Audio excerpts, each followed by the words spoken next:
Ngibingelele wehlobo zami, ngibingelele bomanqadi yobhuzembelebele, ngiphinde ngibingelele nawe mfowethu, ngiyathemba ukuthi niyaphila.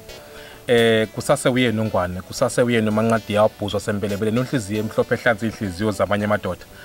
Umlapho wendabuko bakwethu ozinzela iphansi kwamhlabeni ngana ngithi nje ake ngibingelele ihlobo zami, ngiyathemba ukuthi abantu baphila.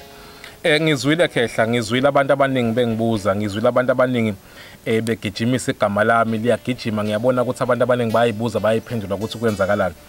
Khehla kunomehluko phakathi kwesithwalo nokuthwasa. Abantu abayiqonde kahle into ngoba ngiyabona ngathi lento yokuthwala seyigijima kakhulu ezweni lase South Africa. Abantu abaningi angazi ukuthi bakuthatha kanjani ukuthwala, ngazi noma kuyifashion noma into abayitshela ukuthi into ngavuka namhlanje ucabanga bese uyavuka seniyothwala. Akuyona into leyo ongathi uzizwa ukuthi ngisutha amasi namhlanje bese uthi ngcono ngivele ngivuke seniyothwala ngoba ngizwe indlala. Isithwalo khehla sisensitive kakhulu, akufani nokuthwasa. Ngiyazi ukuthi iSouth Africa abantu abaningi sebathwasile, nakhona futhi kulokuthwasa kwakhona sekunokudede ngoba ukhona seziningi izangoma.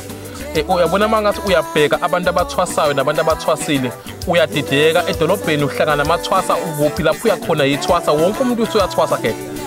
Kunokudideka okukhona, kunale confusion ekhona abantu abangafuni kuyiqonda ngoba izinyanga eziningi ziyahluleka ukulapha abantu bese zivela ukuthi umuntu akumele ahambe othwasa.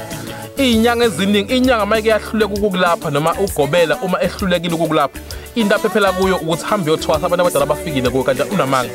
Abakwazi abantu abadala ukufikela kumuntu ekumele ukuthi uyothwasela kuye. Abakwazi abantu abadala ukufikela kugobela wakho. Abakwazi abantu abadala ukuyotshela omunye umuntu ukuthi nakumele ukuthi uthwasa. Abantu abadala uma bafika khehla kufuna ukuthi bafikele kuwe kube yibona abayikhulumela nawe ngamaphupho, kube yibona abakuhluphayo, kube yibona abakugcilazayo. Angathi umuntu egula noma ebanjwe izinto ezithize kumele ukuthi ngabe uyalashwa kuzo ibuyele ingane esikolweni, kumele ngabe uyalashwa leyo muntu abuyele emsebenzini, kumele abuye uyalashwa leyo muntu abuyele emzini wakhe, ohlala emzini wakhe, bese kuthiwa no, lo muntu nabantu abadala, kunabantu abadala bukuye abakhala mihla namalanga engemele ukuthi abathathe. Cha bakwethu, uma umsebenzi ukuhlula nika abanye abantu bamsebenzi umuntu. Abantu abaningi sebathwasile kodwa umsebenzi abawuthwasela awuboni ngoba umsebenzi wokuthwasa khehla ake ngikuxoxisela la mntaka baba. Umuntu uma eyothwasa noma umuntu uma ethwasa kusuke kufike umuntu omdala owukhokho wakhe noma owubani kuye akhethe yena ukuthi angakwazi ukuthatha isikhwama sakhe aqhubeke nokuyolapha. You understand? So awukwazi ukuthwasa wena bese uyohlala ekhaya ngoba lo muntu omthwasele umuntu ebekade lapho, umuntu ebekade nesikhwama samathambo. So ke kunokudideka lapho ukuthi uthi izingane ezithwasile uzothwasa kanjani ubuye uzophindela esikoleni. So uyabona ukuthi kunekusasa elilimalayo lilimazwa izinto zethu. Kunabantu abaningi abalimalayo, abalimala ngegama lokuthi uyagula kufika abantu abadala kuwe. So kunomehluko omkhulu kakhehla phakathi kokuthwasa nokuthwala ngoba abantu abaningi into abayigijimela ukuthwasa, abanye bagijimela ukuya kuphi uyothwala. Abanye futhi bayayifoster leyo nto akuyona yabo. Understand ngoba angeke mntaka uyoqeda imali ulokhu ufuna ukwenza into kanti akuyona yakho. Ukuthwala bakwethu kunabantu babo. Ukuthwala bakwethu kunabantu kufuna abantu abakhuthele.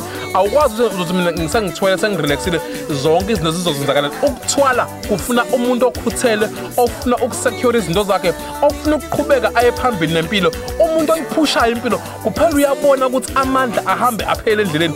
Uyawazama amabhizinisi, uyavuka kodwa manje ayenzeki lento ayifunayo. Uhamba azahambe khona manje uyayibona intambo ukuthi mina ngifuna ukuya lapha yana kodwa manje uyabona ukuthi amandla ahamba phela endleleni. Bese semkhulu nginika ibackup yila ngizokuthwalisa khona mina. Awukwazi ukuvuka ekseni uzuze ukuthi usuthi bese ngikuthwalisa. Ngikuthwalisa kanjani? Kunabantu abasidingayo isithwalo khehla, kunabantu abasideservayo isithwalo, kunabantu khehla kumele ukuthi bayothwasa bayodla igobongo, kunabantu abalideservayo igobongo. Musani ukuhlohlobezela abantu ngenxa yokuthi mina ngizosutha bese ngithi omunye umuntu akahamba ohlupheka. Amen.